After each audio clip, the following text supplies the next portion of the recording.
Hello friends, मैं वैष्णवी। कल मैं ध्रुवस्वामी नाटक जो थी उसका पार्ट 1 आप लोग देख चुके होंगे, और जो नहीं देखे हैं वो देख लें। और ये है ध्रुवस्वामी नाटक की पार्ट 2। ठीक है। इसमें सबसे पहले कोमा का कथन है। क्या कहती है कोमा कि किंतु राजनीति का प्रतिशोध क्या एक नारी को कुचले बिना पूरा नहीं हो सकता। ये सकराज से बात कर रही है। सकराज इसका प्रेमी है। सकराज, जो विषय ना समझ में आवे उस पर विवाद ना करो। कोमा, मैं क्यों ना करूं? किंतु नहीं, मुझे विवाद करने का अधिकार नहीं, यह मैं समझ गई। सकराज, धर्म पूज्य, मैं वंदना करता हूँ। मिहिरदेव, कल्याण हो बेटी। मैं तो तुझको ही देखने चला आया, तू उदास क्यों है? सकराज, आचार्य रामगुप्त का दर्प दलन करने के लिए मैंने ध्रुवस्वामिनी को सकराज, आचार्य रामगुप्त का दर्प दलन करने के लिए मैंने ध्रुवस्वामिनी को उपहार में भेजने की आज्ञा दी थी। आज रामगुप्त की रानी मेरे दुर्ग में आई है। कोमा को इसमें आपत्ति है। मिहिरदेव, ऐसे काम में तो आपत्ति होनी ही चाहिए राजा। स्त्री का सम्मान नष्ट करके तुम जो भयानक अपराध करोगे उसका फल क्या अच्छा होगा।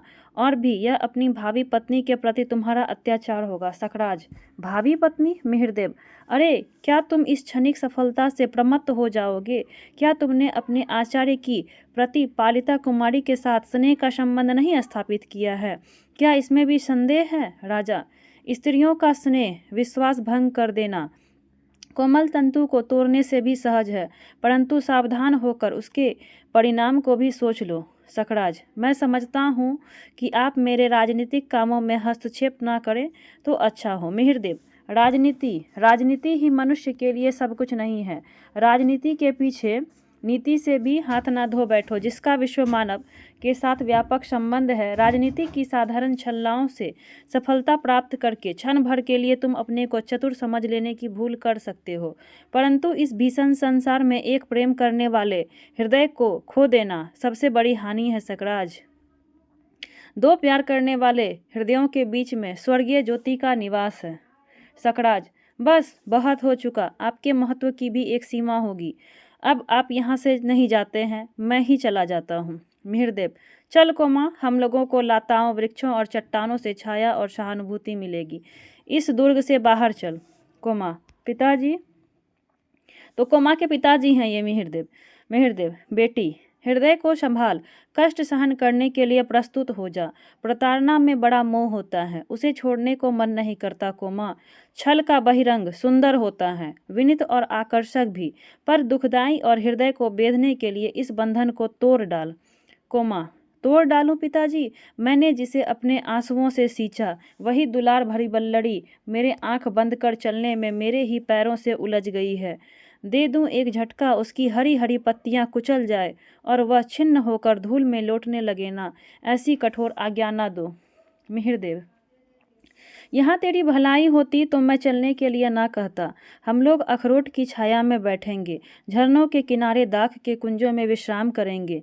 जब नीले आकाश में मेघों के टुकड़े मानसरोवर जाने वाले हंसों का अभिनय करेंगे, तब तू अपनी तकली पर ऊन काटती हुई कहानी कहेगी और मैं सुनूंगा। कोमा, तो चलूं एक घड़ी के लिए मुझे? मिहिरदेव, तू नहीं मानती? वह देख, नील लोहित रंग का धूमकेतु अविचल भाव से इस दुर्ग की ओर कैसा भयानक संकेत कर रहा है। कोमा, तब भी एक क्षण मुझे। मिहिरदेव, पागल लड़की, अच्छा मैं फिर आऊँगा, तू सोच ले, विचार कर ले। कोमा, जाना ही होगा, तब यह मन की उलझन क्यों? अमंगल का अभिशाप अपनी क्रूर हंसी से इस दुर्ग को कपा देगा और सुख के स्वप्न विलीन हो जाएंगे। मेरे यहाँ रहने से उन्हें अपने भावों को छिपाने के लिए बनावटी व्यवहार करना होगा।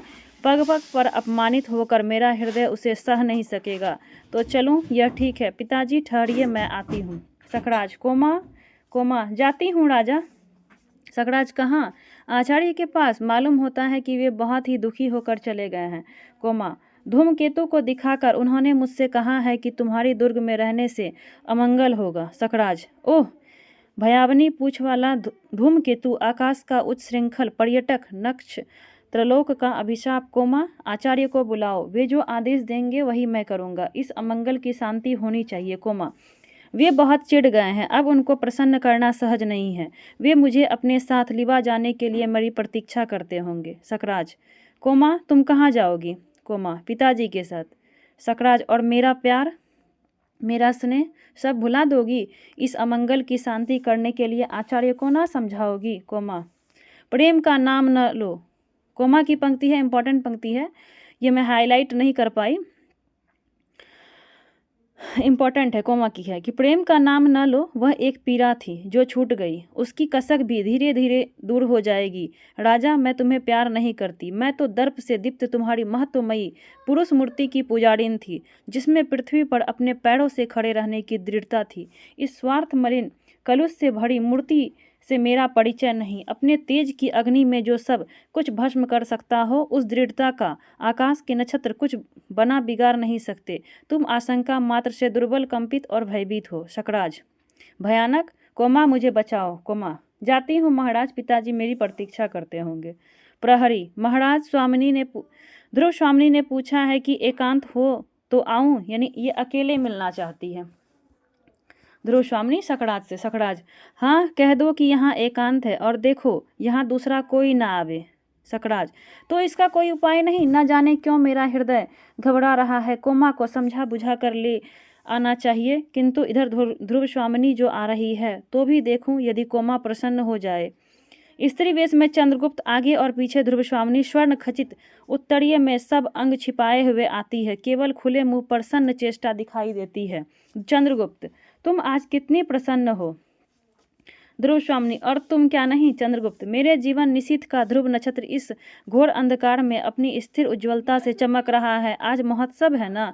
ध्रुव स्वामिनी, लौट जाओ, इस तुच्छ नारी के जीवन के लिए इतने महान उत्सर्ग की आवश्यकता नहीं है। चंद्रगुप्त, देवी, यह तुम्हारा क्षणिक मोह है, मेरी परीक्षा न लो। मेरे शरीर ने चाहे जो रूप धारण किया हो, किंतु हृदय निश्छदम है। ध्रुव स्वामिनी, अपनी कामना की वस्तु ना पाकर यह आत्महत्या जैसा प्रसंग तो नहीं है। चंद्रगुप्त, तीखे वचनों से मर्माहत करके भी आज कोई मुझे इस मृत्यु पक्ष से विमुख नहीं कर सकता। मैं केवल अपना कर्तव्य करूं, इसी में मुझे सुख है।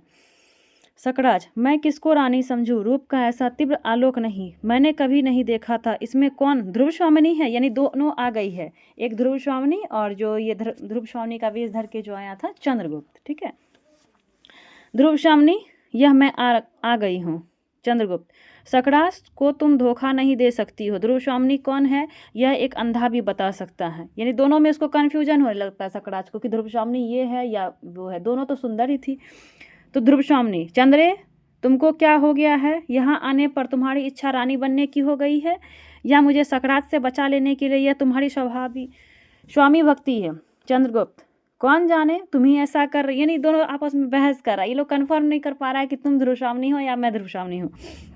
ध्रुव स्वामिनी, चंद्रे, तुम मुझे दोनों ओर से नष्ट ना करो। यहाँ से लौट जाने पर भी क्या मैं गुप्तकुल के अंतपुर में रहने पाऊंगी? चंद्रगुप्त, चंद्रे कहकर मुझको पुकारने से तुम्हारा क्या तात्पर्य है? यह अच्छा झगड़ा तुमने फैलाया, इसलिए मैंने एकांत में मिलने की प्रार्थना की थी।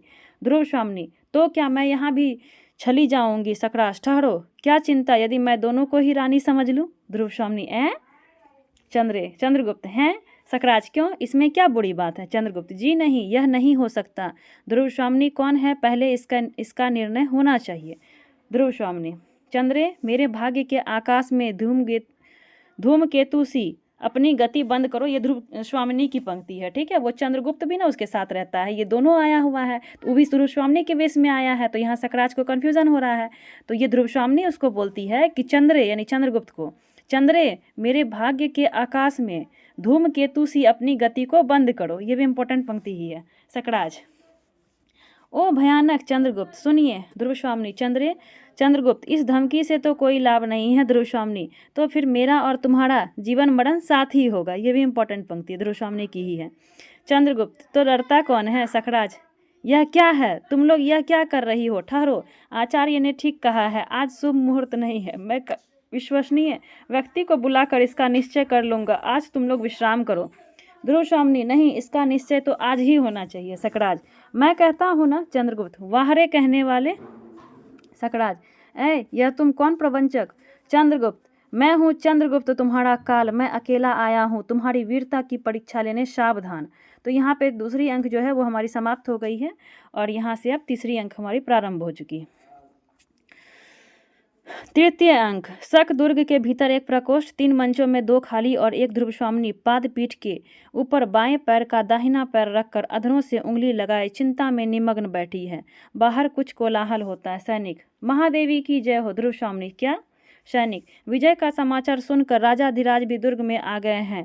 अभी तो वे सैनिकों से बातें कर रहे हैं। उन्होंने पूछा है कि महादेवी कहाँ है। आपकी जैसी आज्ञा हो, क्योंकि कुमार ने कहा है। ध्रुवस्वामिनी, क्या कहा है? यही ना कि मुझसे पूछकर राजा यहाँ आने पावे। ठीक है, अभी मैं बहुत थकी हूँ।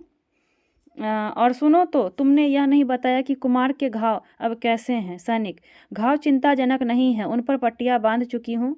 कुमार प्रधान मंडप में विश्राम कर रहे हैं।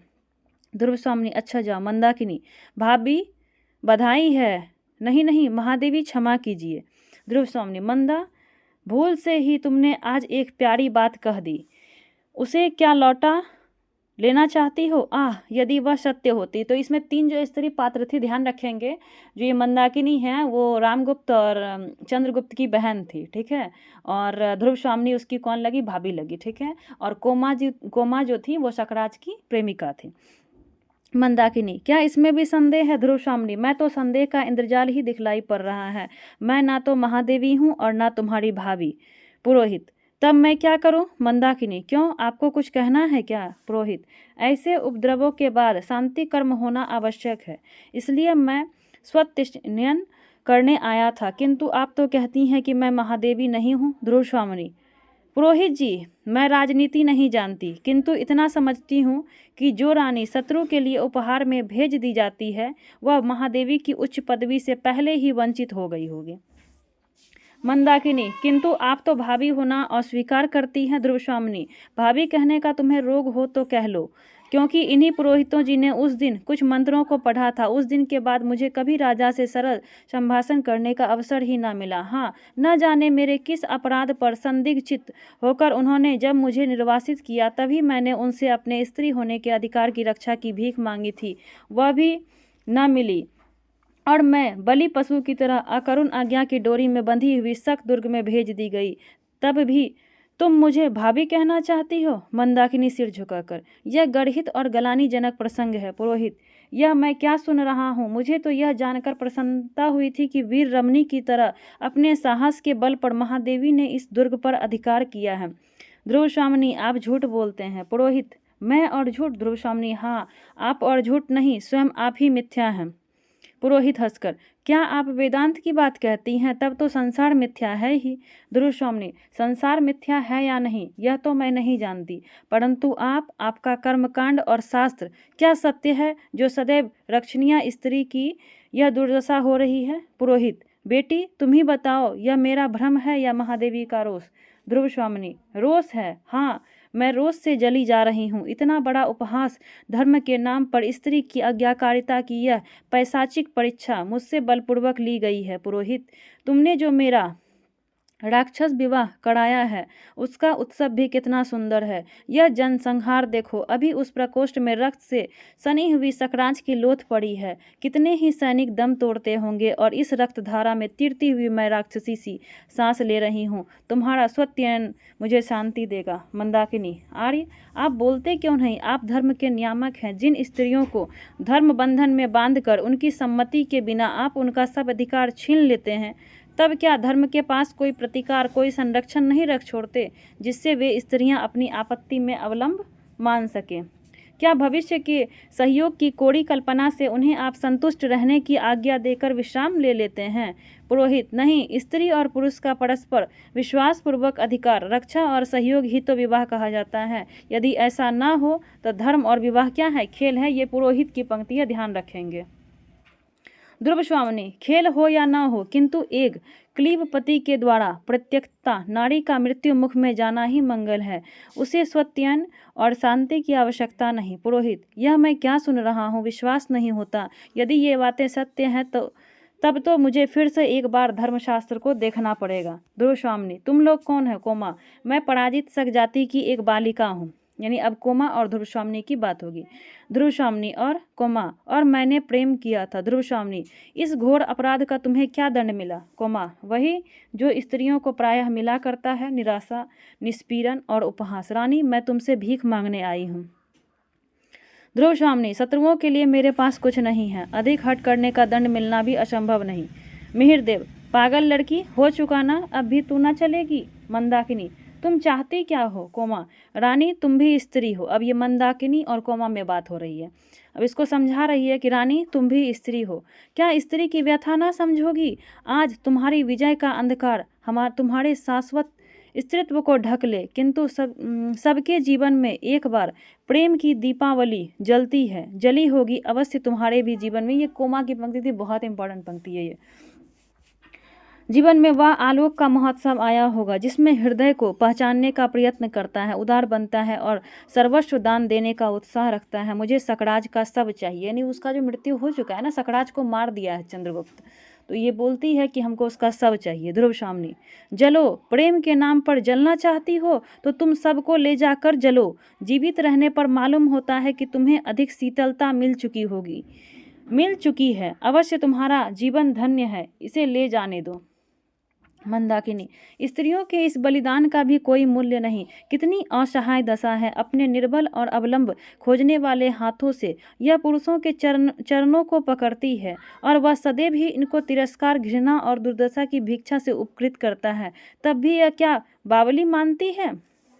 ध्रुव स्वामिनी, भूल है, भ्रम है, किंतु उसका कारण भी है। पराधीनता की एक परंपरा सी उनकी नस नस में, उनकी चेतना में न जाने किस युग से घुस गई है। उन्हें समझकर भी भूल करनी पड़ती है। क्या वह मेरी भूल न थी? जब मुझे निर्वासित किया गया तब मैं अपनी आत्ममर्यादा के लिए कितनी तड़प रही थी और राजाधिराज रामगुप्त के चरणों में रक्षा के लिए गिरी, पर कोई उपाय चला नहीं। पुरुषों की प्रभुता का जाल मुझे अपने निर्दिष्ट पथ पर ले ही आया। मंदा, दुर्ग की विजय मेरी सफलता है, ये मेरा दुर्भाग्य, इसे मैं नहीं समझ सकी हूँ।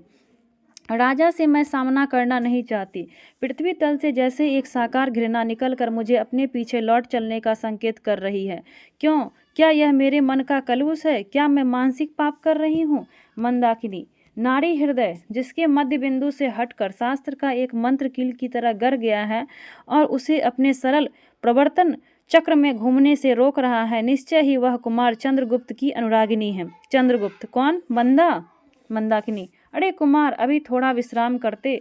चंद्रगुप्त, विश्राम? मुझे कहाँ विश्राम, मैं अभी यहाँ से प्रस्थान करने वाला हूँ। मेरा कर्तव्य पूर्ण हो चुका, यहाँ मेरा ठहरना अच्छा नहीं है। मंदाकिनी, किंतु भाभी की जो बुरी दशा है। चंद्रगुप्त, क्यों, उन्हें क्या हुआ? बोलो, मुझे अवकाश नहीं। राजाधिराज का सामना होते ही क्या हो जाएगा? मैं नहीं कर सकता, क्योंकि अब यह राजनीतिक छल प्रपंच मैं नहीं सह सकता। मंदाकिनी, किंतु उन्हें इस असहाय अवस्था में छोड़कर आपका जाना क्या उचित होगा? चंद्रगुप्त, और क्या, वही क्यों नहीं कहती है, वह क्यों नहीं कहती है? मंदाकिनी, तो क्या उसे भी कहना होगा? महादेवी बनने के पहले ध्रुव स्वामिनी का जो मनोभाव था वह क्या आपसे छिपा है? चंद्रगुप्त, किंतु मंदाकिनी, उसकी चर्चा करने से क्या लाभ है? मंदाकिनी, हृदय में नैतिक साहस, वास्तविक प्रेम और पौरुष की पुकार एकत्र करके सोचिए तो कुमार की अब आपको क्या करना चाहिए। देखूं तो यह क्या है और महादेवी कहाँ गई? चंद्रगुप्त, विधान की स्याही का एक बिंदु गिरकर भाग्य लिपि पर कालिमा चढ़ा देता है। मैं आज यह स्वीकार करने में संकुचित हो रहा हूँ कि ध्रुव देवी मेरी है। हाँ, वह मेरी है। मैंने आरंभ से ही अपनी संपूर्ण भावना से प्यार किया है। मेरे हृदय के गहन अंत स्थल से निकली हुई एक मूक स्वीकृति आज बोल रही है, मैं पुरुष हूँ नहीं। मैं अपनी आंखों से अपना वैभव और अधिकार दूसरों को अन्याय से छीनते देख रहा हूँ और मेरी वाग्दत्ता, मेरी पत्नी मेरे ही अनुसार से आज मेरी नहीं रही।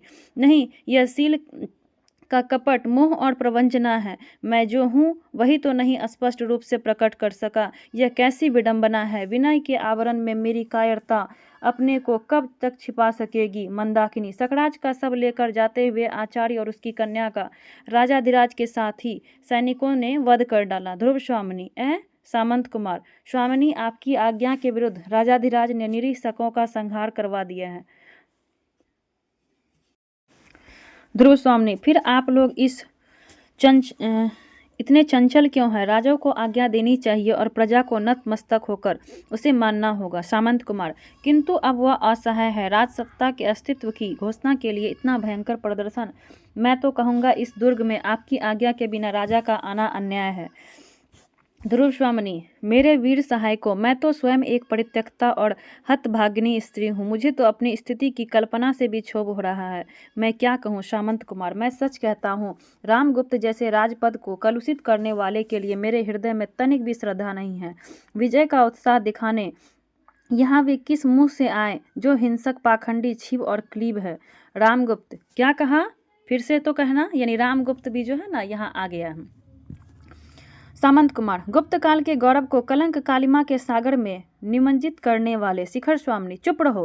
क्या तुम लोग किसी के बहकाने से आवेश में आ गए हो? कुमार, यह क्या हो रहा है? रामगुप्त, दुर्विनीत पाखंडी पामड़ो, तुम्हें इस धृष्टता का क्रूर दंड भोगना पड़ेगा। इन विद्रोहियों को बंदी करो। ये बंदी करने का जैसा ही आदेश देता है उसके बाद इन दोनों में युद्ध स्टार्ट हो जाती है, रामगुप्त और चंद्रगुप्त में।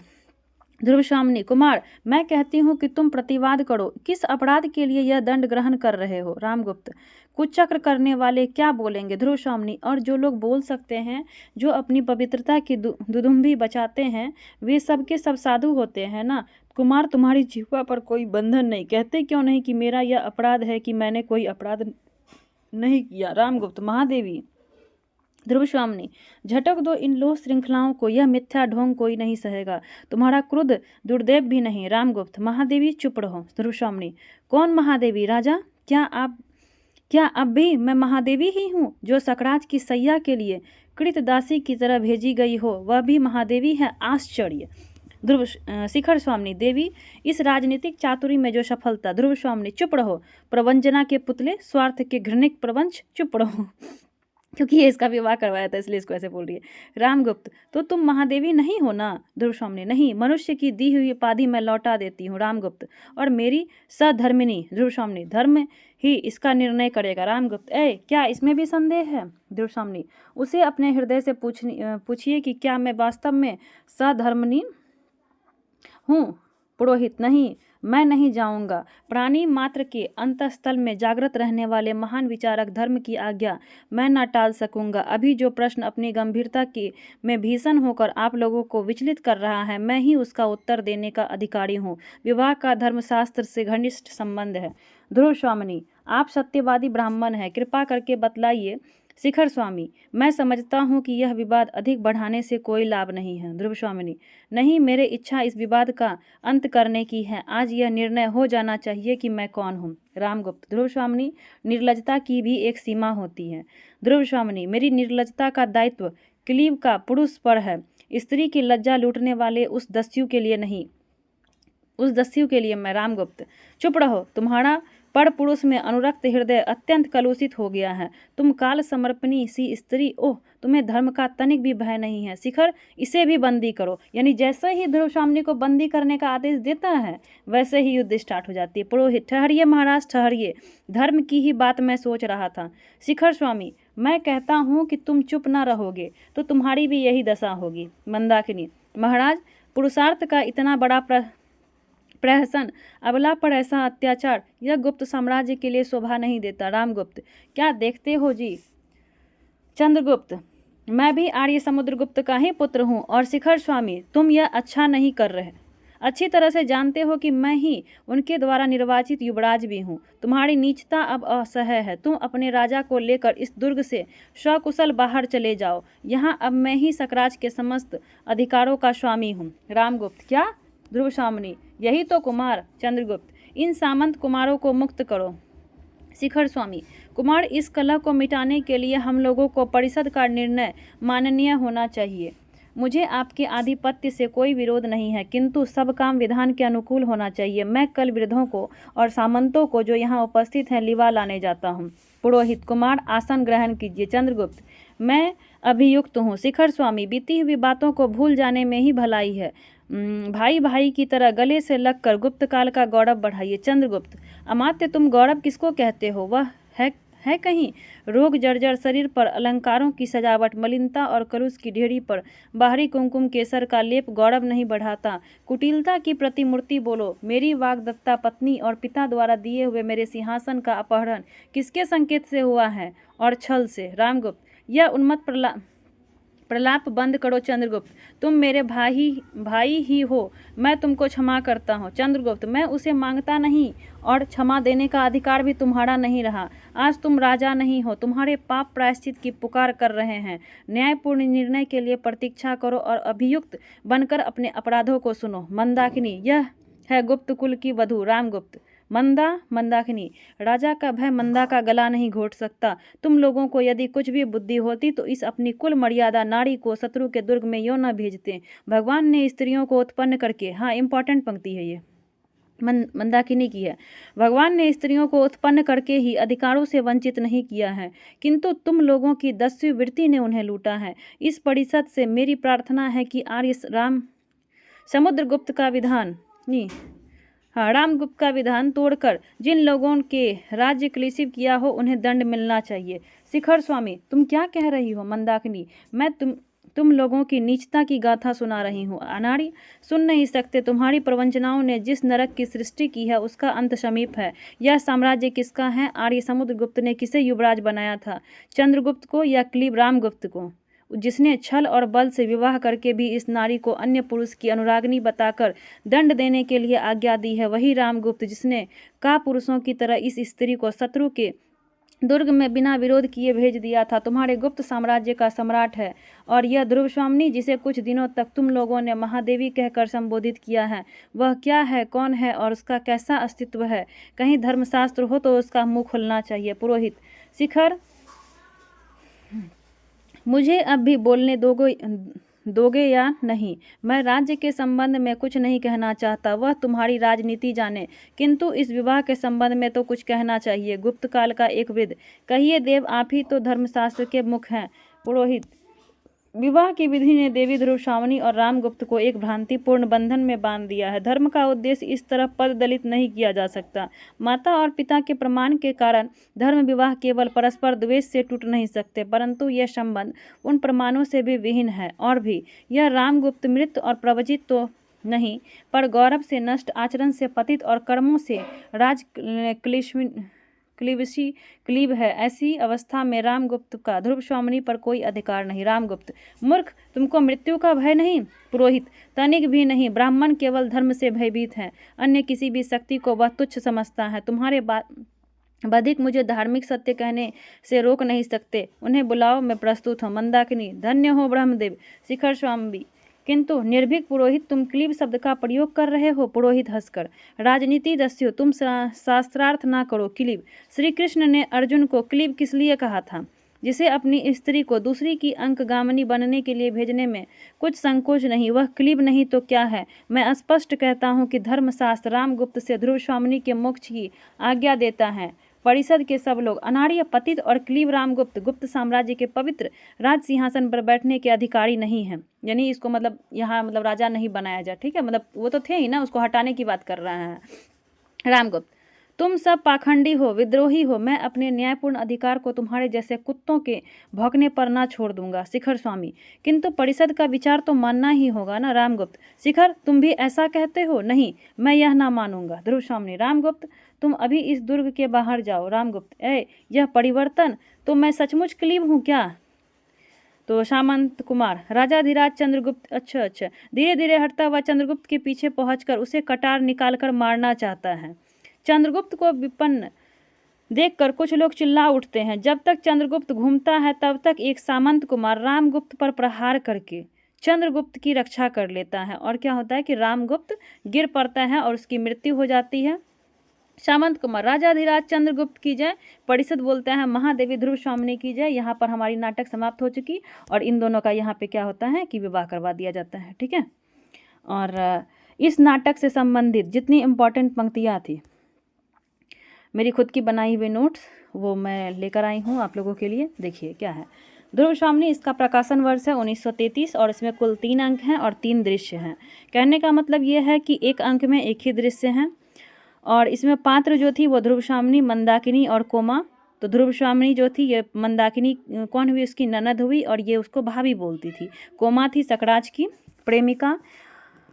हाँ, चंद्रगुप्त, रामगुप्त, शिखर स्वामी, पुरोहित, सकराज, खिंगिल, मिहिरदेव, अच्छा, सामंत कुमार, शक, सामंत, प्रतिहारी, प्रहरी, दासी, कुबड़ा, बौना, हिजरा, नर्तकियां, ये सब अन्य पात्र हैं।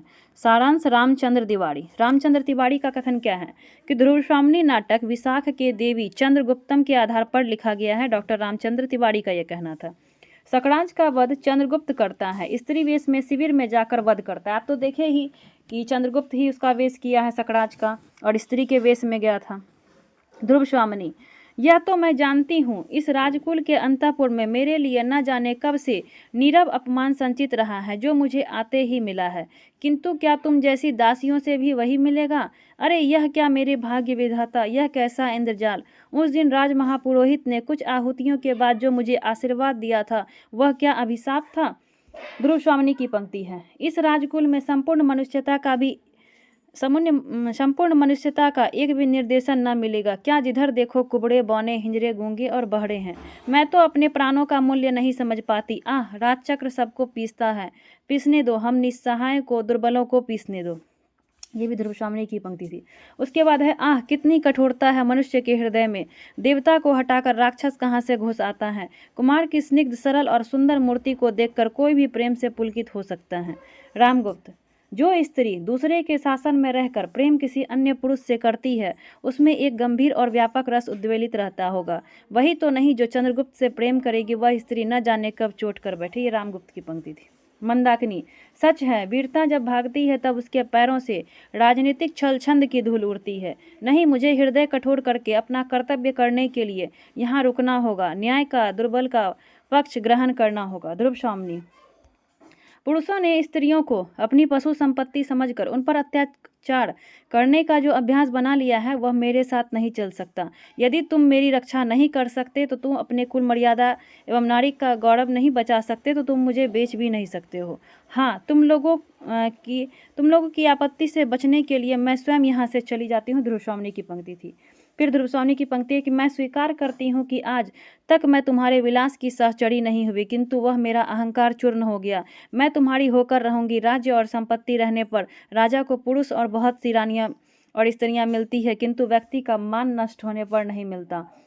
मैं उपहार में देने की वस्तु शीतल मणि नहीं हूँ। ये सब पंक्ति जो है 90, ये मतलब 3-4 पॉइंट में दे करके पूछा हुआ था कि कौन सा पंक्ति ध्रुव स्वामिनी का कथन है, इनमें से कौन सा नहीं है, ऐसे करके कौन से कथन सत्य हैं, कौन से कथन असत्य हैं, ऐसे करके।